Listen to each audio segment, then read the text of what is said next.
రేపొద్దున పార్లమెంట్‌లో డీలిమిటేషన్ చర్చ జరుగుతుంది. ఈ డీలిమిటేషన్ చర్చలో ఏంటంటే, జనాభా ప్రకారం ఎంపీ సీట్లు నిర్ణయిస్తారు. దీనికి సౌత్‌లో ఉన్న అన్ని స్టేట్స్ ఒప్పుకోవట్లేదు. బట్ ఆంధ్రప్రదేశ్ గవర్నమెంట్ ఎందుకో ఆలోచిస్తుంది. ఏం సమాధానం చెప్పకుండా. యాక్చువల్‌గా దీనికి ఒప్పుకోకపోవడమే మంచి పని.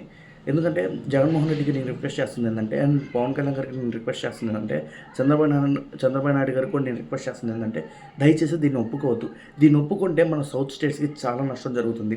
ఎందుకని ఇప్పుడు మీకు క్లియర్‌గా చెప్తానండి. మహా అయితే మనకి ఎన్ని సీట్స్ పెరుగుతాయి? 25 అయితే మహా అయితే 2 ఎంపీ సీట్స్ లేకపోతే 3 ఎంపీ సీట్స్ 28 ఎంపీ సీట్స్ పెరుగుతాయి. కానీ ఫర్ ఎగ్జాంపుల్‌గా ఏపీ 25 + 3 అంటే 28 అయితే ఉత్తరప్రదేశ్ ఇప్పుడు 80 ఉంటే రేపొద్దున 110 అవుతాయి జనాభా ప్రకారం. ఒక్కసారి ఆలోచించండి. రేపు మన చేతిలోంచి ఇప్పటికే గ్రిప్ లేదు సెంట్రల్ గవర్నమెంట్‌లో మనది. మొన్నేదో ఎవరికీ మెజారిటీ రాలేదు కాబట్టి మన మీద ఆధారపడ్డారు. అసలు ఆధారపడాల్సిన అవసరం కూడా ఉండదు రేపు. ఎందుకంటే 800 పైగా సీట్లంటే మన 130 సీట్ల కన్నా ఎక్కువ కావు. ఒక్కసారి ఆలోచించండి సోదరులారా. దీన్ని ఖచ్చితంగా మీరేమంటారు కింద అభిప్రాయాన్ని కామెంట్ బాక్స్‌లో కామెంట్ చేసేయండి.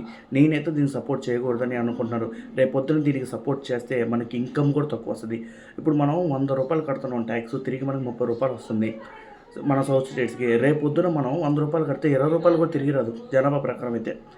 ఇప్పుడు ఉత్తరప్రదేశ్‌కి 100-150 వెళ్తుంది. బీహార్‌కి 100-150 వెళ్తుంది. వాళ్ళు కట్టేదంతా రూ. 50. మనం రూ. 100 కడితే రూ. 40, రూ. 30 తిరిగి వస్తుంది.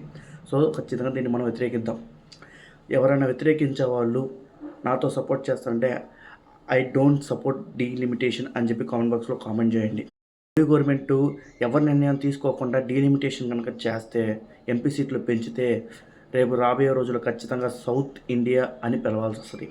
సౌత్ ఇండియా సెపరేట్ కంట్రీగా మారాల్సి వస్తది. చాలా గొడవలు జరుగుతాయి.